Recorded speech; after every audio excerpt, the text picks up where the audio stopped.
Dalam nama Bapa dan Putra dan Roh Kudus. Amin. Shalom Aleihim. Berjumpa lagi dengan saya pada perenungan hari ini tanggal 23 Maret 2022. Jalani hidup keagamaan di dalam jalur kebenaran.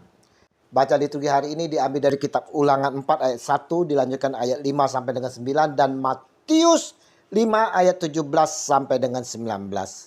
Saudaraku yang terkasih, apa tujuan Yesus datang ke dunia? Kata Yesus, "Jangan kamu menyangka bahwa aku datang untuk membawa damai di atas bumi. Aku datang bukan untuk membawa damai, melainkan pedang." Matius 10 ayat 34. Kamu menyangka bahwa aku datang untuk membawa damai di atas bumi? Bukan. Kataku kepadamu bukan damai, melainkan pertentangan. Lukas 12 ayat 51. Saudaraku yang terkasih, kalau kita perhatikan pernyataan Tuhan Yesus ini, saudara, berarti dia tidak lagi menjalani hukum Taurat yang sudah menjiwai masyarakat pada waktu itu. Itulah sebabnya orang-orang Farisi dan ahli Taurat berprasangka bahwa Yesus akan meniadakan dan menghilangkan hukum Taurat. Tapi Injil hari ini Yesus dengan tegas menyatakan tujuannya hadir di dunia ini. Janganlah kamu menyangka bahwa aku datang untuk meniadakan hukum Taurat atau kitab para nabi. Aku datang bukan untuk meniadakannya, melainkan untuk menggenapinya. Matius 5 ayat 17. Saudaraku, cukup jelas pernyataan Yesus Tuhan bahwa dia datang untuk menggenapi hukum Taurat, saudara. Kita tahu bahwa pada waktu zaman Yesus, orang yang hidup dalam hukum Taurat tidak dengan sungguh-sungguh melaksanakannya, saudara. Mereka menjunjung tinggi hukum Taurat, tetapi perilaku tindakan nyata di dalam kehidupan jauh dari hukum Taurat. Yesus dengan tegas sampaikan, karena itu siapa yang meniadakan salah satu perintah hukum Taurat, sekalipun yang paling kecil, dan mengajarkannya demikian kepada orang lain, ia akan menduduki tempat yang paling rendah di dalam kerajaan sorga. Tetapi siapa yang melakukan dan mengajarkan segala perintah-perintah hukum Taurat, ia akan menduduki tempat yang tinggi di dalam kerajaan sorga. Haleluya. Matius 5 ayat 19.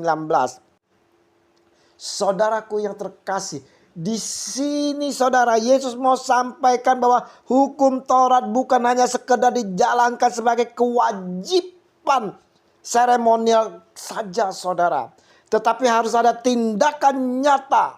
Tindakan nyata apa yang Yesus sampaikan? Yaitu kasih, saudara.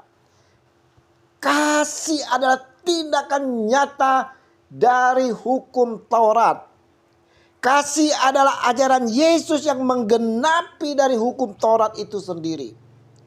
Yesus menambahkan, maka aku berkata kepadamu, jika hidup keagamaanmu tidak lebih benar daripada hidup keagamaan ahli-ahli Taurat dan orang-orang Farisi, sesungguhnya kamu tidak akan masuk ke dalam kerajaan sorga. Matius 5 ayat 20. Sekilas perkataan ini sangat menakutkan, saudara. Kita tahu bersama betapa telitinya orang-orang Farisi dan ahli Taurat dalam menaati perintah-perintah Allah. Mereka bahkan menambahkan aturan-aturan detail pada perintah kitab suci. Jika ketaatan orang Kristen harus melampaui patokan ketaatan Farisi dan ahli Taurat, siapa yang bisa masuk ke dalam kerajaan sorga? Tidak ada, saudara. Jadi saudara-saudara, renungan di masa prapaskah, masa olah batin ini mau mengajak kita semua melihat di kedalaman hati kita.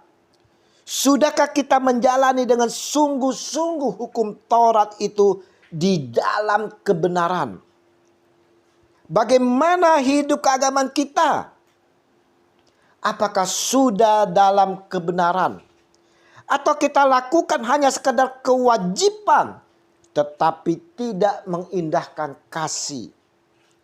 Mari saudara-saudara terkasih, kita mau hidup dalam pertobatan sejati saudara. Dengan menjalani keagamaan kita selalu dalam jalur kebenaran.